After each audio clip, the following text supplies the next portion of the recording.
Cebrail dede, Drejan ve Beritan aşiretinin size saygısı büyüktür. Karşınızda bulunmaktan onur duyarız. Estağfurullah hocam. Bildiğiniz gibi şu an Alişir babası Hacı Ali Drejan'ın yerine söz sahibidir. Biz her ne kadar hayra vesile buradaysak da Alişir'in konuşması Drejan aşiretine buyruktur. Alişir oğlum seni dinliyorum. İlk defa yaşım gereği büyüklerin önünde burada söz almış bulunmam, dede cemaatinde inanıyorum ki hayra vesile olacaktır. Cebrail dede, biz buraya Allah'ın emri, peygamberin kavliyle kızınız Töre'yi oğlumuz Azad'a istemeye geldik. Eğer takdiri ilahisi olur, kimse önüne geçemez. Sizlerle akraba olmak, yalnız Cebrail dedeyi değil, bütün cemaatimizi onura eder. Sizleri tanıdığımız kadar, oğlumuz Azad'ı da tanıyoruz. Ancak bize biraz zaman tanımanız gerekir. Cebrail kirvem. Beritan kirve işin içindedir diye hiçbir zan altında kalmayasın. Bilmenizi isterim ki kızımızı isteyenler Drejan'la Azat olmasaydı bu mesele için hiç kimse beni buraya getiremezdi. Beritan buradadır diye kızımızı verelim düşüncesi olmasın. Bu hür irade ve düşünceye yalnız siz ve töre kızımız sahiptir. Beritan doğru söyler. Tabii ki düşünmek hakkınızdır.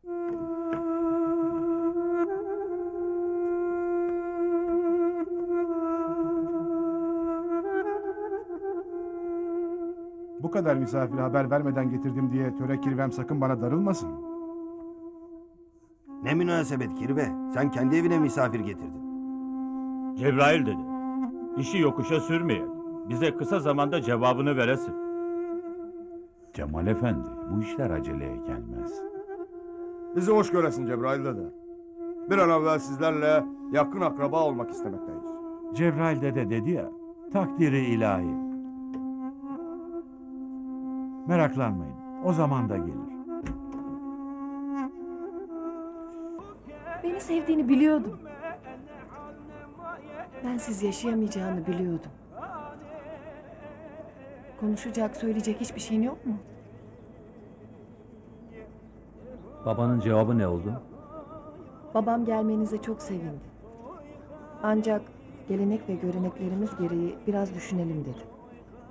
Artık sevgini görmek istiyorum Azat. Senin de yüzünün gülmesini istiyorum.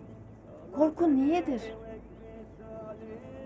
Benim korkum şu mezardakiler göreyim mi sen? Bunların çoğunun kaderi zaman sürmeleridir. Benim de zaman sürmemin acısını sana çektirmek istemememdir. Benimle zaman sürmen istemeyen. Ama üzülme. Yendim ben. Şahin bakışlı, bülbül avazlı, bir eli kadehli, bir eli sazlı. İşte ben gidiyorum, kalahu gözüm, kalahu gözüm. Ne sen beni unut, ne de ben seni.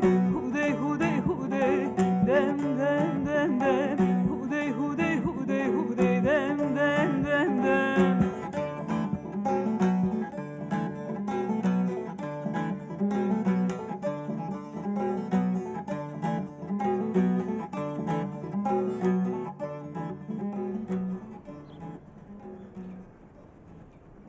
Töre bak kızım, yalnız sana babalık değil, yeri geldi annelik görevini de yaptım. Senden çok ben sıkıntıdayım. Bilesin ki benim yalnız aileme değil, bütün cemaate sorumluluğum var. Açık açık anlat. Bir arkadaş olarak anlat. Artık seni yüz göz etme zamanı geldi geçmekte. Senin için her fedakarlığı yaptım. Kimseye boyun eğmedim. Ancak seni de ateşe atmak istemem. Şu an kapımızı çalanlar arasında bir karara varmalıyız. Bak hala susmaktasın. Kararını kimden yana kullandığını biliyorum. İyi düşün, sonra üzülme. Ben düşünmüşüm baba. İşte ben gidiyorum, kalahu gözüm, kalahu gözüm.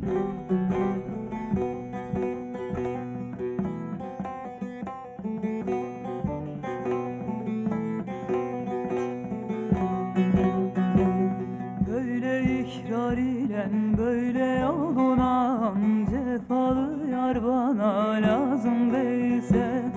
Deli gönül sevmiş vazgeçmek olmaz. Mihnetli yar bana lazım değilse, deli gönül sevmiş vazgeçmek olmaz. Mihnetli yar bana lazım değilse, deli gönül sevmiş vazgeçmek olmaz. Gönül kalk gidelim Sıla'ya doğru, gönül kalk gidelim Sıla'ya doğru, gönül kalk gidelim Sıla'ya doğru.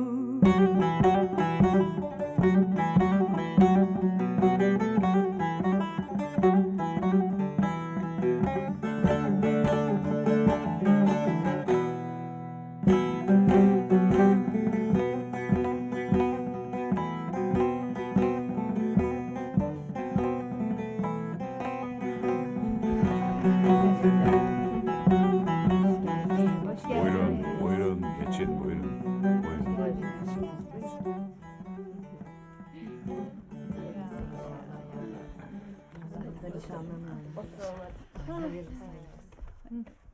Cemaatimizin yiğit anaları bacıları.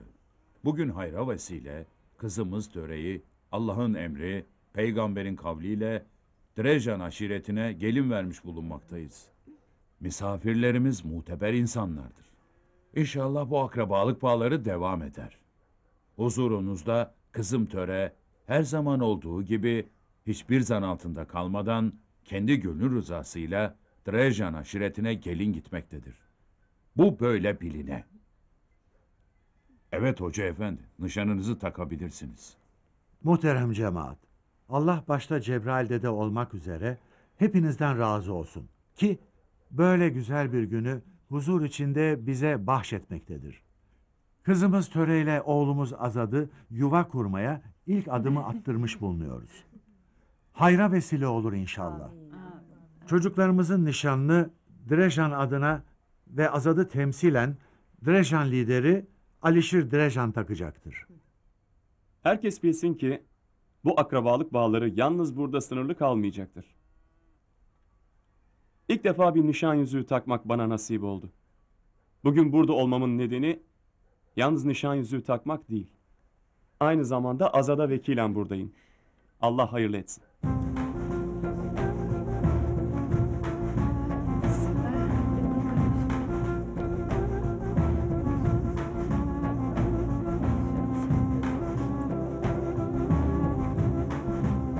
Tamam. Bismillahirrahmanirrahim.